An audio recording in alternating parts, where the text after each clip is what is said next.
Hello and welcome to Mahamaya selection. और आप हमारे साथ हैं RBI office attendant reasoning class में, और हम सॉल्व कर रहे हैं RBI office attendant reasoning previous year paper. तो चलिए क्वेश्चंस की तरफ बढ़ते हैं, देखते हैं कि आज हमारा फर्स्ट क्वेश्चन क्या है। हमारा जो फर्स्ट क्वेश्चन है वो कोडिंग डिकोडिंग का है। कोडिंग डिकोडिंग करीब 5 मार्क्स के क्वेश्चन इसमें पूछे जाते हैं आरबीआई ऑफिस अटेंडेंट में, और क्वेश्चन बहुत ज़्यादा टफ नहीं होता, हमें सही अप्रोच की ज़रूरत होती है और क्वेश्चन आसानी से सॉल्व किया जा सकता है। चलिए क्वेश्चन को पढ़ते हैं। Study the following information to answer the given questions in a certain code easy path to win is written as ADMIJA no. हमें 4 ऐसी स्टेटमेंट्स दी हुई हैं और उनके कोड्स दिए हुए हैं। तो हमें क्या करना है कि क्वेश्चन को पढ़ने से पहले, जो भी क्वेश्चन है, क्या क्वेश्चन है, उससे पढ़ने से पहले इसमें जितने भी वर्ड्स दिए हुए हैं उन सब का कोड ढूंढ के निकाल लेना है। बहुत ज़्यादा वर्ड्स नहीं होंगे, मैक्सिमम 8 वर्ड्स होंगे आपके पास, या 9 वर्ड्स या 10 वर्ड्स, इससे ज़्यादा वर्ड्स नहीं होंगे जिसका कोड हमें ढूंढना पड़ेगा। चलिए क्वेश्चन को सारे कोड्स ढूंढना शुरू करते हैं। क्वेश्चन के कोड्स कैसे ढूंढेंगे, हम देखेंगे कि कौन सा वर्ड 2 सेंटेंसेस में या 2 पार्ट्स में कॉमन है। हमारा जो फर्स्ट लाइन है वो है इजी पाथ टू विन, जो सेकंड लाइन है वो है द पाथ टू हेवन। यहाँ पे पाथ तो कॉमन है, लेकिन टू भी कॉमन है, इसलिए 2 वर्ड्स जो कॉमन होंगे हम डिसाइड नहीं कर पाएंगे कि पाथ के लिए कौन सा कोड आया है और टू के लिए कौन सा कोड आया है। तो हमें ऐसे किसी लाइन को ढूंढना होगा जिसमें ये केवल और केवल एक ही वर्ड कॉमन हो। चलिए आगे ढूंढते हैं। Win of the tomorrow, win of the tomorrow. आगे जो है वो है टू टेल ऑफ नाइट। चलिए पहले देखते हैं, यहाँ पैथ के लिए तो अलग कहीं से नहीं है, पर यहाँ पे द है और यहाँ भी द है। सेकेंड और थर्ड स्टेटमेंट में द है, और इसके लिए क्या कोड कॉमन आया है वो हमें चेक करना है। इसके लिए जो कोड हमारे पास कॉमन है वो है KU, यानी कि हमारा जो द है उसका कोड होगा KU। आगे देखते हैं द पाथ टू हेवन, और यहाँ लास्ट वाला जो है टू टेल ऑफ नाइट, इन दोनों में 2 कॉमन है। तो देखते हैं कि 2 के लिए कौन सा कोड आया। यहाँ भी 2 के लिए यहाँ भी J है, और यहाँ भी 2 के लिए J है, यानी कि हमारे जो 2 है उसका कोड है JA। आगे बढ़ते हैं। तो अब हम पाथ के लिए, चूँकि हमें द का कोड पता है, 2 का कोड पता है, तो हम पाथ का कोड आसानी से ढूंढ सकते हैं। इसमें क्या क्या कॉमन है, इसमें AD कॉमन है, AD कॉमन है, JA कॉमन है, JA कॉमन है, लेकिन हमें पता है कि 2 का कोड JA है, तो हमारे लिए जो पाथ का कोड होगा वो होगा AD। दोनों में पाथ है और इसका जो कोड होगा वो होगा AD। तो चलिए इसे लिख लेते हैं, पाथ का कोड है AD। आगे बढ़ते हैं। अब ढूंढते हैं, यहाँ पे क्या बचा, विन ऑफ द टुमारो और टू टेल ऑफ नाइट, दोनों में ऑफ कॉमन है। तो चलिए देखते हैं कि हमारे पास दोनों में ऑफ के लिए क्या कोड है। ऑफ के लिए जो हमारा कोड होगा वो होगा BE, दोनों में BE है, तो हमारे जो ऑफ का कोड होगा वो होगा B। आगे बढ़ते हैं। अब इसमें हमें पाथ का कोड पता है, 2 का कोड पता है, विन का कोड हमें ढूंढना है, और विन किस में कॉमन है, विन इसमें कॉमन है। तो चलिए देखते हैं कि इन दोनों में विन के लिए क्या कॉमन वर्ड आया है। इन दोनों में विन के लिए MI कॉमन आया है, विन के लिए MI कॉमन है, तो विन का जो हमारा कोड होगा वो होगा MI। बाकी सारे वर्ड्स को भी ढूंढते हैं। चलिए अब देखते हैं, अब हमारे पास क्या वर्ड्स रह गए। अब हमारे पास है हेवन, तो इसमें हम लोगों ने क्या निकाला, इसमें हमारे पास Q का कोड पता है द, J का कोड पता है 2, और AD का कोड हमें पता है पैथ। तो हेवन का जो कोड होगा वो IG ही होगा, इसमें बच गया केवल हेवन, और इसका जो कोड होगा वो IG ही होगा। आगे बढ़ते हैं। आगे इस वाले लाइन में विन का कोड हमें पता है MI, ऑफ का कोड हमें पता है BE, द का कोड हमें पता है KU, तो टुमारो के लिए क्या कोड आएगा, ZO आएगा, क्योंकि एक यही बचा है। चलिए इसे यहाँ लिख लेते हैं, टुमारो के लिए जो हमारा कोड होगा वो होगा ZO। आगे बढ़ते हैं। अब हमारे फर्स्ट वाली लाइन में हमें पैथ का कोड पता है, 2 का कोड पता है, विन का कोड पता है, तो अब जो बचेगा वो किसका कोड होगा, इजी का, यानी कि नो। सो हमारे इजी का जो कोड होगा वो क्या होगा, नो। आगे बढ़ते हैं। आगे जो हमारे पास वर्ड बच रहा है वो है टेल और नाइट। हमारे पास 2 वर्ड्स बच रहे हैं, ये किसी में कहीं कॉमन नहीं है, और इसके लिए क्या कोड्स बच रहे हैं, LI और YA। सो हमारे टेल का कोड या तो LI होगा या तो YA होगा, और वैसे ही सिमिलरली नाइट का भी कोड जो होगा वो हमारा या तो YA होगा या तो LI होगा। तो ये सारे कोड्स हमने ढूंढ लिए। अब आगे हमें इस क्वेश्चन को दोबारा देखने की ज़रूरत नहीं पड़ेगी, इन्हीं सारे कोड से सारे क्वेश्चन सॉल्व हो जाएंगे। तो चलिए क्वेश्चन को सॉल्व करते हैं। हमसे पूछा गया फर्स्ट क्वेश्चन है what is the code for tell. Tell का क्या कोड होगा, हमसे ये पूछा गया। हम देख सकते हैं कि टेल के लिए 2 कोड्स आ रहे हैं, LI या YA, लेकिन हम कंफर्म नहीं है कि टेल का जो कोड है वो LI होगा या YA होगा, इसलिए हमारा जो करेक्ट ऑप्शन इस केस में होगा वो होगा option E, can not be determined. हम नहीं तय कर सकते कि टेल के लिए LI आया है या YA आया है, हाँ पर इन दोनों में से ही कोई एक आया है, पर कंफर्म हम डिसाइड नहीं कर सकते, इसलिए हमारा आंसर होगा कैन नॉट बी डिटरमाइंड। आगे बढ़ते हैं। आगे हमारा क्वेश्चन है विच ऑफ द फॉलोइंग में represent heaven is path. Heaven is path. हमने जो यहाँ कोडिंग से निकाला था उसमें हेवन के लिए कौन सा वर्ड आया था, IG आया था।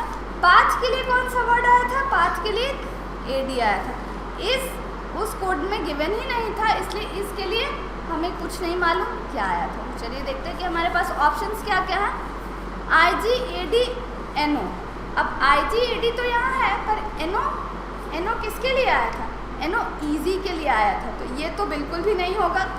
आगे देखते हैं। जो सेकेंड ऑप्शन है वो है IG PY YA। IG PY YA, तो IG तो है पर AD नहीं है, तो इसलिए हमारा ये ऑप्शन भी गलत होगा। थर्ड ऑप्शन को चेक करते हैं। थर्ड ऑप्शन है READB, ये भी केवल और केवल AD है, RE और BE का हेवन इस बात से कोई रिलेशन नहीं, तो इसलिए ये भी गलत होगा। हमारा फोर्थ ऑप्शन है वो है IG LI RE। Again IG है पर AD नहीं, इसलिए ये ऑप्शन भी गलत होगा। जो हमारे पास लास्ट ऑप्शन है वो है AD IG RE।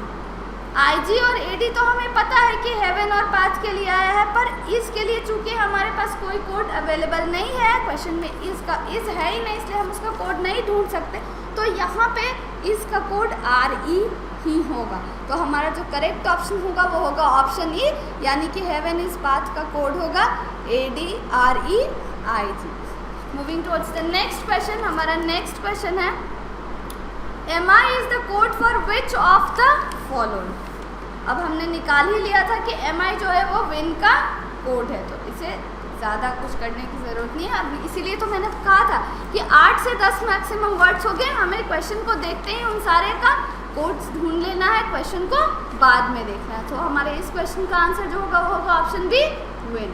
Moving towards the next question. Next question है what is the code for easy. Again ये भी हमने ढूंढ के रखा हुआ है कि ईजी का जो हमारा कोड होगा वो होगा ऑप्शन सी, NO। आगे बढ़ते हैं नेक्स्ट क्वेश्चन की तरफ। नेक्स्ट क्वेश्चन है which of the following represents of the path. हमें पता है कि ऑफ का कोड क्या है, द का कोड क्या है और पाथ का कोड क्या है। हमारे पास जो ऑफ का कोड है वो है BE, द का जो कोड है वो है KU और पाथ का जो कोड है वो है AD। सो जो जिस भी ऑप्शंस में ये तीनों लेटर्स होंगे, ये तीनों कोड्स होंगे, वही हमारा ऑप्शन होगा। तो चलिए इसे ढूंढते हैं। हमारा जो फर्स्ट ऑप्शन है वो है KU BE AD, यानी कि इसी में हमारे तीनों के कोड्स दिए हुए हैं, यानी कि हमारा करेक्ट ऑप्शन जो होगा वो होगा option A, KU BE AD। Moving towards the next question. हमारा जो नेक्स्ट क्वेश्चन है ये डायरेक्शन का क्वेश्चन है। क्वेश्चन को पढ़ते हैं। One day Nisha left home and cycled 10 kilometers southwards, turned right and cycled 5 kilometers, and turned left and cycled 10 kilometers, and turned left and cycled 10 kilometers.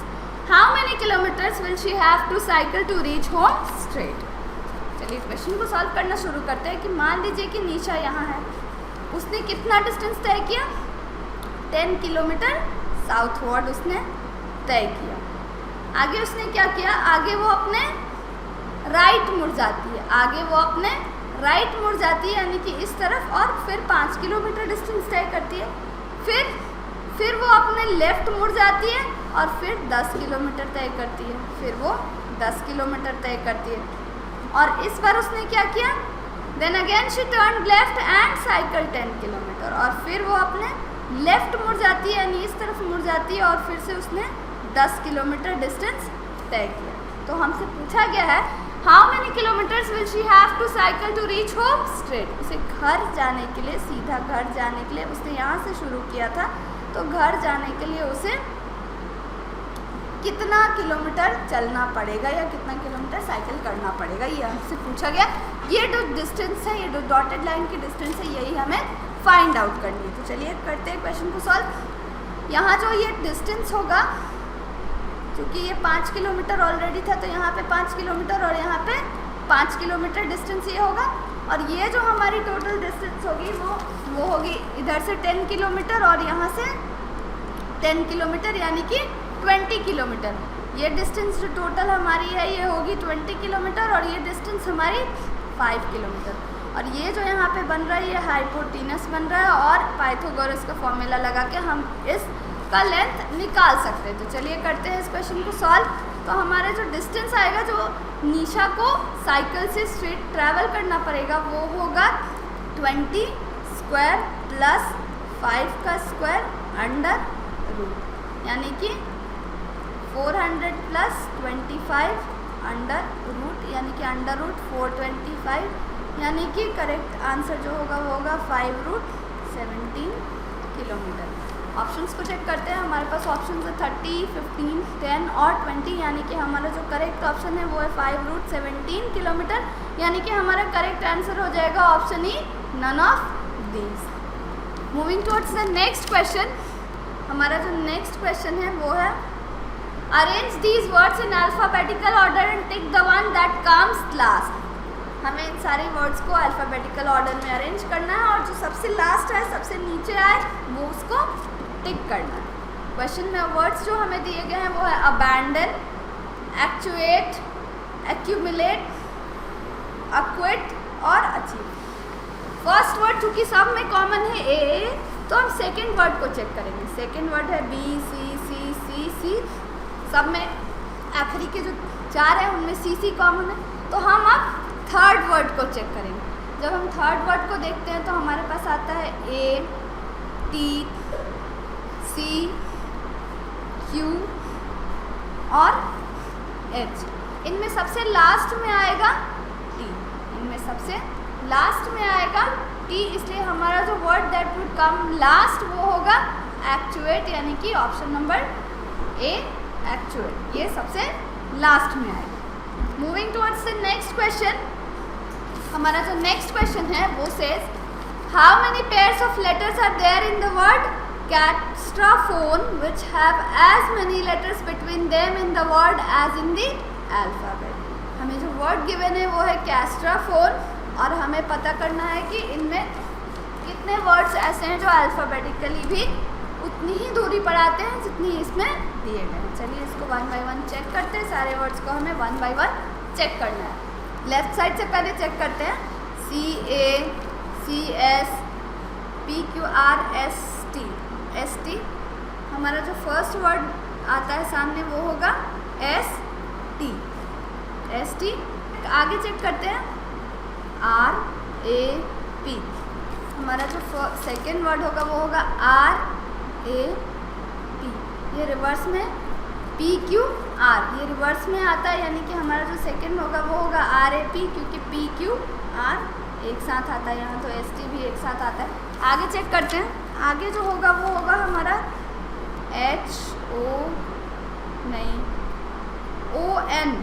MNO, यानी कि हमारा जो थर्ड वर्ड जो हमें मिल गया वो होगा NO भी बिल्कुल साथ में आता है और यहाँ भी कोई भी वर्ड बीच में नहीं है। आगे चेक करते हैं।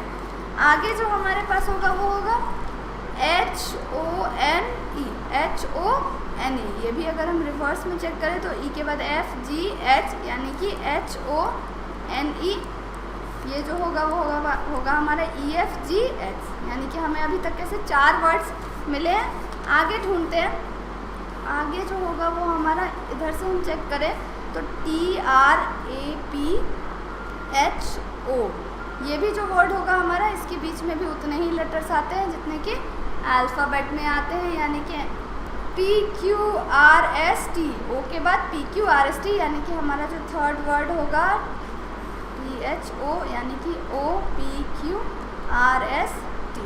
अभी तक हमें ऐसे 5 वर्ड्स मिले हैं, आगे एक बार और चेक कर लेते हैं। TRAPHON, N से अगर हम देखें T के डिस्टेंस को, तो ये भी हमारा एक पेयर बनता है, TRAPHON, यानी कि NOPQRST। सो हमारे पास ऐसे कितने पेयर्स हैं? हमारे पास ऐसे 6 पेयर्स हैं, जो कि अल्फ़ाबेटिकली उतनी ही दूरी पर है जितनी कि इस वर्ड में। तो हमारा जो करेक्ट ऑप्शन होगा वो होगा option D, 6 pairs. Moving towards the next question. Next question हमें एक सीरीज दी गई है और इससे रिलेटेड क्वेश्चन है। चलिए क्वेश्चन को देखते हैं। क्वेश्चन है, counting from left if it is possible to make a meaningful word from the third and fifth. Counting from left, तो हमें पहले इस तरफ से काउंट करना है और कौन से वर्ड लेने? थर्ड और फिफ्थ। तो हमारा थर्ड वर्ड है N और फिफ्थ वर्ड है O। लिख लेते हैं यहाँ पे N और O। थर्ड और फिफ्थ वर्ड हमने ले लिया। Letters from the left, using at least twice, यानी कि इसको हमें ट्वाइस यूज़ करना है, 2 बार यूज़ करना है। And third letter from the right in sequence, and third letter from the right, यानी कि इस तरफ से। तो फर्स्ट, सेकंड, थर्ड, जो थर्ड वर्ड है वो हमारा I होगा। I को ओनली वंस, इसे हमें केवल एक बार यूज़ करना है। Write the first letter of the word as your answer, if more than one such word can be formed, write M as your answer, and if no word can be formed, write X as your answer. तो इन words को N और O को 2 बार use करना है और I को 1 बार use करना है और इससे कोई मीनिंगफुल वर्ड बनाना है। अगर एक से ज़्यादा मीनिंगफुल वर्ड्स बनते हैं तो हम वहाँ पे हमारा आंसर M होगा, और अगर कोई भी मीनिंगफुल वर्ड नहीं बनता तो हमारा आंसर X होगा। तो चलिए देखते हैं कि हमारे पास ON को हमें 2 बार यूज़ करना है और I को 1 बार। क्या कोई इससे मीनिंगफुल वर्ड बन सकता है? हाँ, बिल्कुल बन सकता है। इससे अनियन बन सकता है, अनियन यानी प्याज। तो हमारा जो ऑप्शन होगा, हमें इसका फर्स्ट वर्ड लिखना है, तो फर्स्ट वर्ड हमारा क्या होगा? O होगा, यानी कि हमारा correct option option C correct answer होगा। Moving towards the next question. हमारा जो नेक्स्ट क्वेश्चन है वो एक वेन डायग्राम है। क्वेश्चन को पढ़ते हैं। Which of the following Venn diagram correctly illustrates the relationship among the classes. Classes क्या है? टेनिस फैंस, क्रिकेट प्लेयर्स और स्टूडेंट्स। और इसका करेक्ट वेन डायग्राम हमें ढूंढना है। तो चलिए देखते हैं। टेनिस फैंस और क्रिकेट प्लेयर्स। जो टेनिस फैंस हैं वो क्रिकेट प्लेयर्स भी हो सकते हैं, और जो स्टूडेंट्स हैं वो टेनिस फैंस भी हो सकते हैं और क्रिकेट प्लेयर्स भी हो सकते हैं। जो स्टूडेंट्स हैं वो टेनिस फैंस भी हो सकते हैं और क्रिकेट प्लेयर्स भी हो सकते हैं। तो हमारा जो करेक्ट वेन डायग्राम बनता है वो होगा ये, यानी कि ऑप्शन 1। यह हमारा करेक्ट वेन डायग्राम। आज के सेशन में बस इतना ही। उम्मीद है कि आपको ये वीडियो अच्छी लगी होगी और आप ऐसे ही प्रैक्टिस करते रहेंगे। Don't forget to like, share and subscribe to Mahamaya selection. Thank you for watching.